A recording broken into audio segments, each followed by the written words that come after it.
बीच अमेरिकी अखबार the New York times ने दावा किया कि स्पेन में लेटर बम के पीछे पुतिन के जासूसों का हाथ था।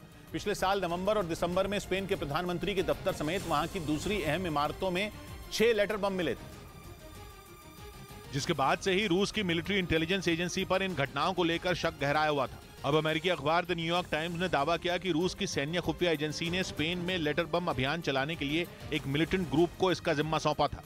आरोप है कि पुतिन के जासूसों ने ऐसा इसलिए किया ताकि यूक्रेन को युद्ध में स्पेन जो समर्थन दे रहा है उसे वो वापस ले ले और यूरोप के देशों के बीच खौफ फैलाया जा सके।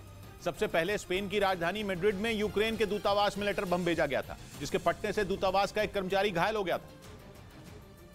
जिसके अगले दिन स्पेन के प्रधानमंत्री के दफ्तर में लेटर बम मिलने से हड़कंप मच गया था। हालांकि वक्त रहते उसे नाकाम कर दिया गया था और वहां सुरक्षा बढ़ा दी गई थी। साथ ही स्पेन में सभी अहम इमारतों और दूतावासों की सुरक्षा को बढ़ा दिया गया था, लेकिन इससे वहां दहशत फैल गई थी। ऐसे में यह आरोप लगाया गया कि ऐसा करके पुतिन ये संकेत देना चाहते थे कि वो अपने समर्थकों के साथ मिलकर पूरे यूरोप में आतंकवादी हमले कर सकते हैं और वहां के देशों को तबाह करने की शक्ति रखते हैं।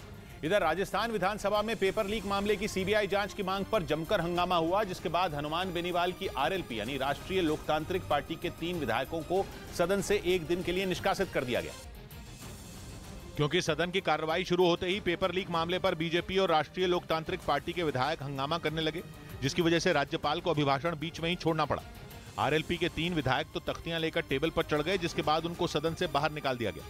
उधर आर्थिक बदहाली के बावजूद पाकिस्तान कोई सबक लेने को तैयार नहीं है। पिछले 6 महीने में पाकिस्तान के इंपोर्ट से जुड़े आंकड़े हैरान कर देने वाले रहे। वो देश पाकिस्तान जहां लोगों को खाने के लिए अनाज नहीं मिल रहा, वहां करीब हजारों करोड़ रुपए महंगी कारें मंगवाने पर खर्च कर दिए गए।